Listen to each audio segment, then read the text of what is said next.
በምድር ላይ ትልቅ አንድ ነገር አለ። የድንግል ማርያም ልጅ መሆን፣ የእሷ ልጅ መሆን በጣም ትልቅ ነገር ነው። ልጅ መሆን ማለት እስኪ አንድ ጊዜ ልጅ ስለመሆን አስብ። ትንሽ ልጅ መሆን ማለት ሕፃን መሆን እኮ ነው። እንደ ሕፃኑና እመቤታችን ማማ ብላችሁ እናት አድርጋችሁ ስትስሉ ነው። ገብቷችኋል? እሱ ነው ደስታ የሚሰጥ። ግን ይሄም የራሴ ስል አሁን እኔ ትንሽ ልጅ ሁኜ እመቤታችን እጄን ይዛኝ ስትጎትተኝ ደስ ይለኛል ሳስበው ማለት ነው።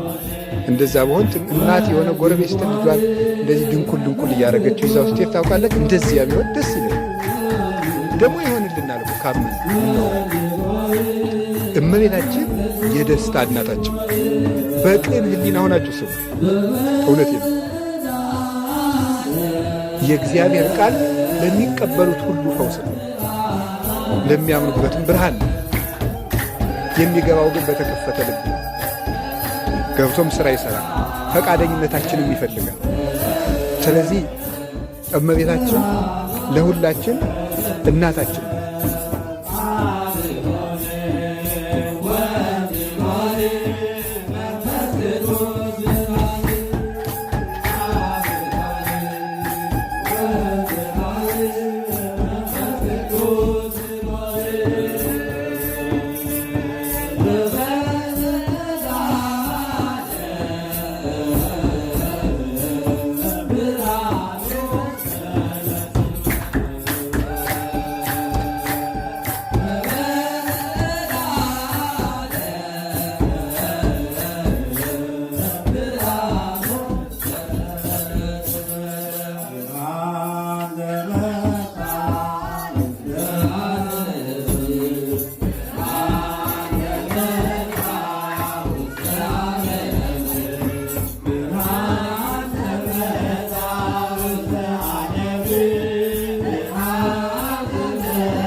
I'm